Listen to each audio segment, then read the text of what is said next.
The Royal Society, the words nullius in verba, are written across the stonework above the great bronzewood doors. Anyway. Her renewed majesty has granted these grounds to the finest minds in Albion to work here. Their purview is to invent, to hypothesize, to discover, and, most crucially, to watch the stars. Introduce yourself at Airy House. The Royal Society welcomes careful captains. I'm not sure I qualify as that. An offer of work. The mellifluous president, oh he's back, greets you.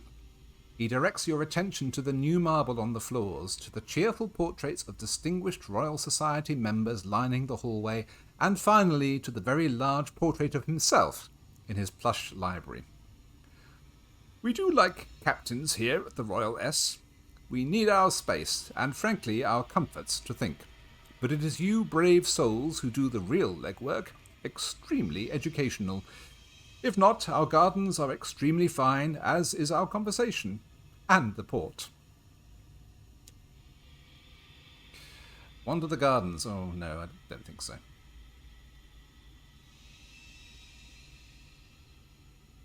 Write a port report? Absolutely, yes. More money.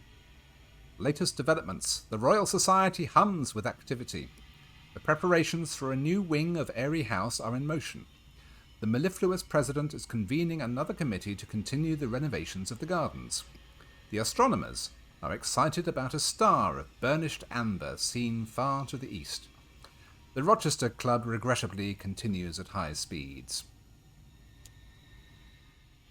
Nell's Tower. The Royal Society's observatory is named for King Charles's canniest mistress. Oh yes. Nell's Tower is the jewel in the Society's crown.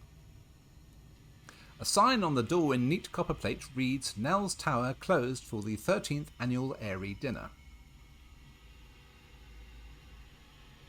Leave urgent business at doorstep. There is a polite cough at your shoulder. Turning, you see a tall man with a beard like a nest of vipers. The supercilious bursar introduces himself. I came to round up stragglers, but as a captain you are of rank sufficient to attend the dinner, if you wish to attend. There will be port, Captain. We just had some.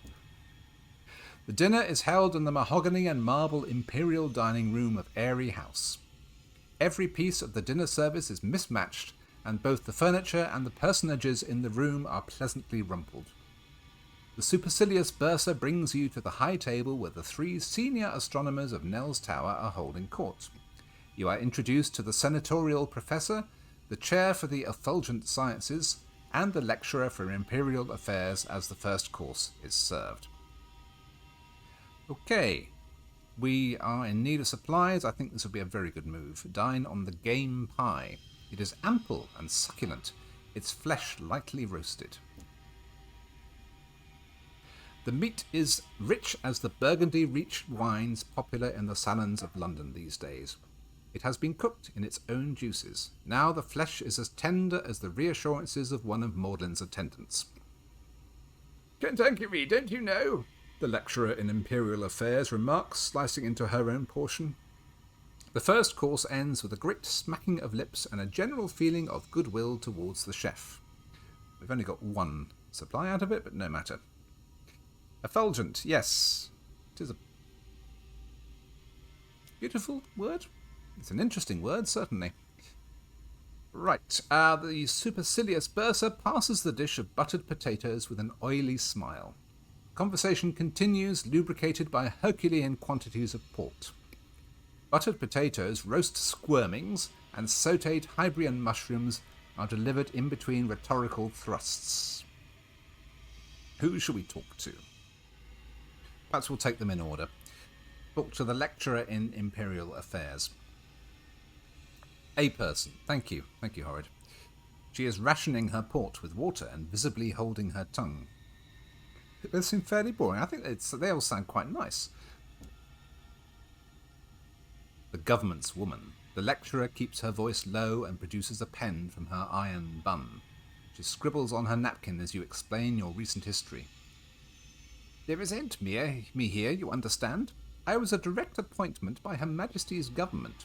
They dislike being reminded who holds the purse strings. The second course ends with the lecturer in imperial affairs telling a rather ribald joke, and a hearty toast to the continued health of all present. Nice is boring. Oh, come now. It needn't be. Sherbets, produced in London's sweet shops. That's better than sweatshops. Sponge cake from the Admiral Nelson on Port Prosper. Clotted cream and actual strawberries grown in the gardens. More port. The conversation grows looser. The story is more risque. The supercilious bursar leans in conspiratorially. I arranged these dinners to promote unity, you understand. And, of course, for the good memory of our previous president, who nobly argued for the introduction of the society to the wilderness, and convinced Her Majesty of our utility. He toasts the large portrait of Airy that dominates the room. Well, we could continue with the lecturer. Her cheeks are flushed. Her glass has been refilled. This reminds me very much of my last big dinner at Cambridge, where I became so inebriated that I almost fell on the table.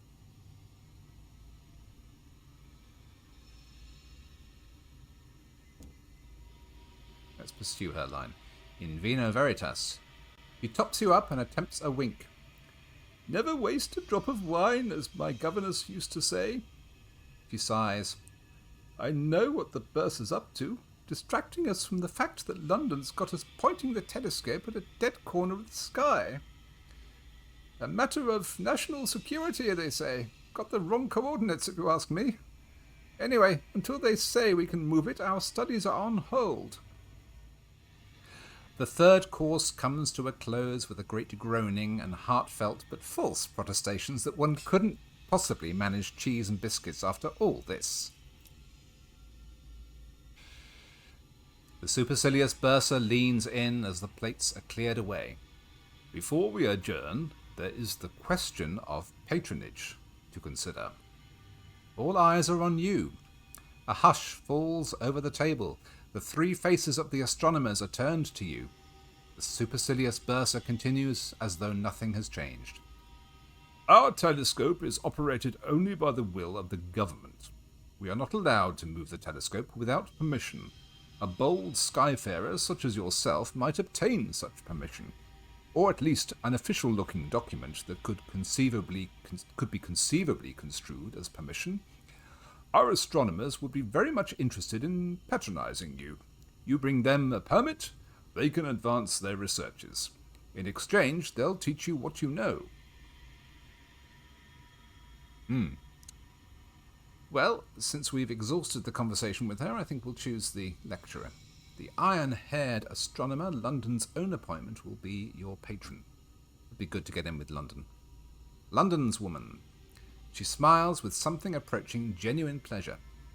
Marvellous, quite marvellous. Come to the tower whenever you wish to begin. Make sure you have a permit, mind.